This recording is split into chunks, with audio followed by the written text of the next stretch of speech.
logical mind can understand.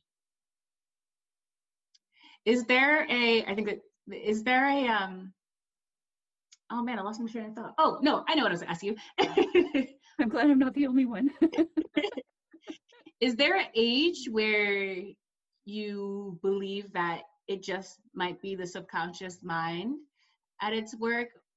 Babies are in that nonlinear state. Their prefrontal cortex doesn't really come online till they're 7 years old. And this is a known fact. And that's why, from what I've heard, this is why they pick the Dalai Lama, the next, who's going to be the next Dalai Lama. That child is chosen before the age of 7, because they are not downloaded, their conscious mind has not been downloaded with all the programming that society and families put on us yet, to the extent that it does become later, because their rational mind isn't online yet. I would not have known that, but that's a fun fact about the Dalai Lama, I will say. Didn't know that one. Yeah, that's what I've heard. I'm no expert in Dalai Lamas, but that's what I've heard. Is there a disclosure you give anyone before you interpret with them? Well, once in a while, people will come looking for me to make a definitive statement of what their dream experience was. Like a woman who says, I want to know if this was a spirit guide or a demon or just my mind making it up. I'm just making up this example, but it's kind of based on some true, real things I've had with people. And I will tell them before we even book an appointment, I say, look, I am not going to be the one who declares what your experience is. What I will do is use all the tools I have. We'll use different lenses to look at this through. We'll try all different kinds of explorations, and then you see what resonates with you. And I can tell you, well, here's some of the hallmarks of a spiritual experience. Here's some of what might make it fit more of a metaphor, but only you can know what it really is. So I actually had someone not too long ago where I told them this on the phone. I think they were really just not listening. And they also, when somebody really wants something, they don't listen necessarily. And because at first I could tell she wanted me to tell her what her experience was. I said, well, that, somebody else might do that for you, and that would be their opinion. It still doesn't mean they're right, but here's how I'll approach it with you. And so she said, okay, I want to do a session. And then we do this whole session. I spent all this time with her.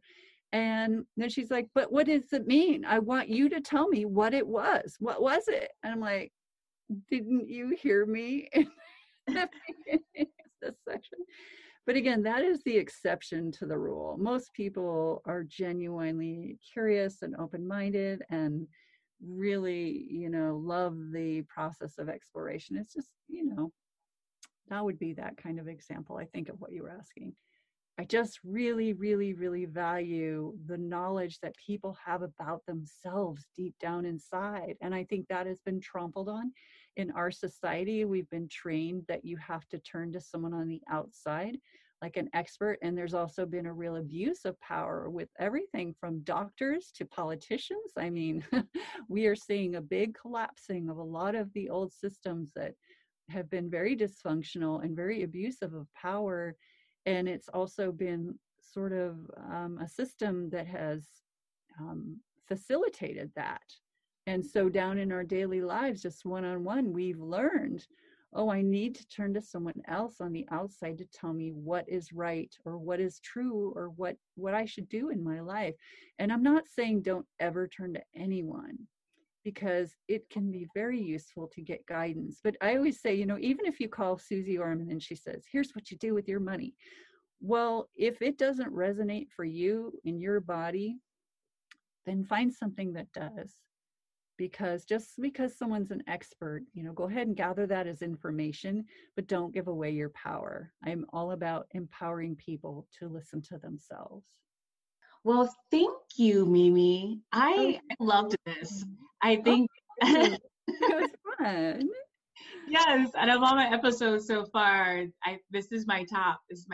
Maybe because of what you have to say and your whole background, but yeah. This is my top one. Oh, thank you. I'm flattered and honored. And let us know again, how do people find you and get in contact with you? So thedreamdetective.com, and you can find my podcast on there. And on the podcast page, there's links to find the show in all the podcast apps and players. And then I have my little card deck. It's kind of an inspirational self-help kind of tool. And there's a link to my Etsy store for that on the homepage. And there's also links to my Instagram and Facebook. And I also have a Facebook group that's free for intuition and inner guidance. It's called the Intuition and Inner Guidance Support Group. And there's a button, not the regular, a rectangular button on the homepage that says FB, Facebook group. Thank you. I appreciate it. Thanks for coming on today. Well, thank you so much for having me. You've been just a delight to talk with. Thanks.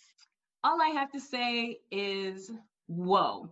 I honestly think so far that was the best podcast interview. And I'm going to pat myself on the back. Yes, you did. If you could hear it, my pat, pat, pat. Don't hesitate. Don't be afraid to reach out to Mimi if you want her to interpret your dreams, because I most definitely will be doing that here in a little bit, because your girl has dreams for days. And half the time I'm waking up, I'm like, what does that even mean? And I know I'm not the only one that's waking up like that.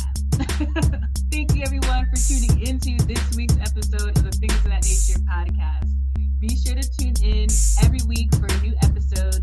And remember, everything and anything goes. The sky is the limit.